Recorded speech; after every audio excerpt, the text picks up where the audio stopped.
So a couple of weeks ago, I was in my room and a young man that is in our ministry, I share with you all that he had lost a cousin who was 16 years old. He was murdered. I saw the video of his murder, and he was so broken up about it that he had put a bunch of pills in my hand that he was going to use to try to end his life, just being so distraught over what happened. In the middle of that scenario, after I posted it, I saw someone who responded to the post who told me, don't forget about Ahmaud Arbery. And at the time, I wasn't as familiar with what happened. So I began to see a lot about it. And so I went and saw the video of that murder. And when I saw the video of Ahmaud Arbery, like many of us, man, my heart was broken. In fact, I wept over it. I wept over this video.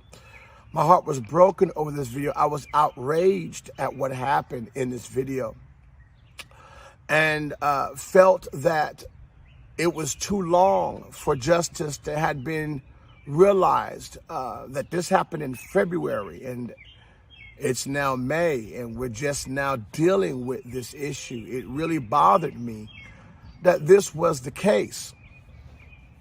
And so I wept over this video. My heart was broken, and I shared and still share the sentiments of many across America and around the world that this is something that has to change. But as about a week or so after that, the Lord spoke to me something that rocked me. And I didn't know how to even take it at first because I was in disbelief myself. But God spoke to me and rocked me. And he said, you know the video of Ahmaud Arbery? And I was like, yeah. He said, you know the video of the 16-year-old that you saw? He said, yeah. He said, you cried over one, but I cried over both. And I got so convicted because I was weeping over the 25-year-old Ahmaud Arbery, and rightfully so. But it didn't strike me the same as it struck me when I saw this black kid kill this black 16-year-old kid. And the Holy Spirit really dealt with me and said, I wept over both.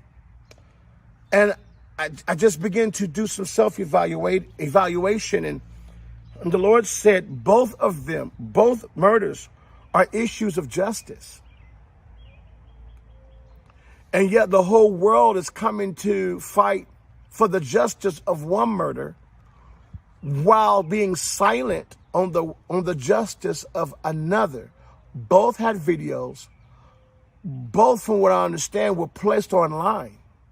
But only one video of the two seemed to get the attention of the masses. And the one that I saw that I didn't weep over was the 16-year-old black kid who was killed by a black kid. I didn't weep over that. I was heartbroken. I was saddened. I thought, this is sad. But I wept over Ahmaud Arbery, and rightfully so. This is not to minimize that. And the Lord said this to me: the skin tone of the killer doesn't determine the weightiness of the crime of murder. The skin tone of the killer doesn't determine the weightiness, the gravity of the crime of murder. What determines it is the value of the one murdered.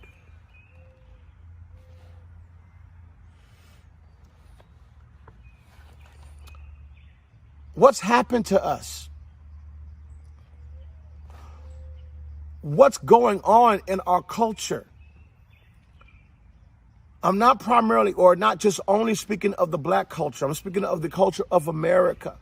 What's going on with us that we would say, when our black sons and daughters walk out of their house, that they are afraid of their lives because of what happened with Ahmaud Arbery.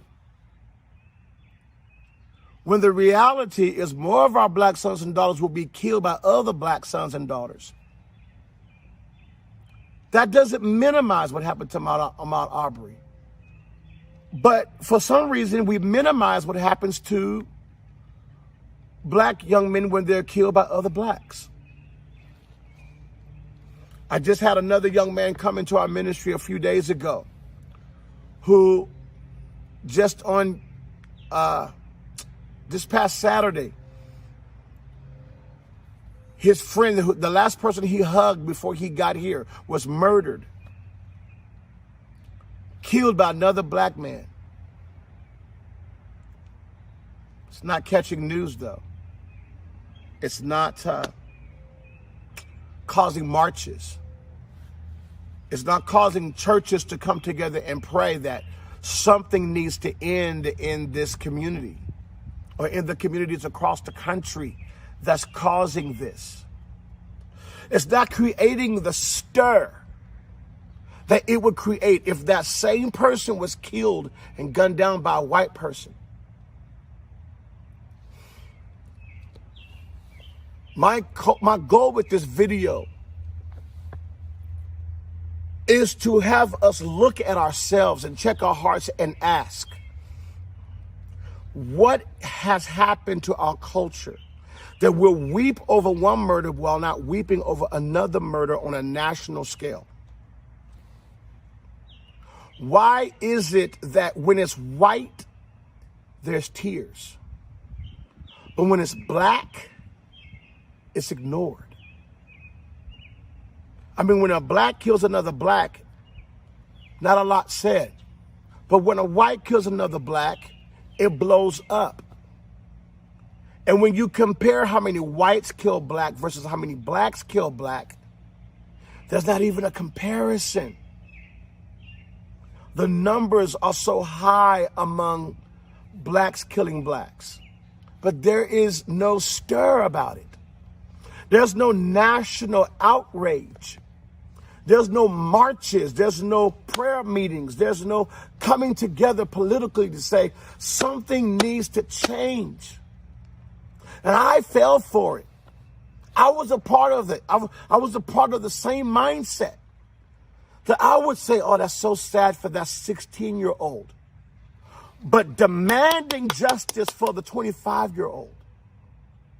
And the only difference between the two is the skin tone of the one who did the murder. Both of them are dead. Both of them are black. Why are we like this? Something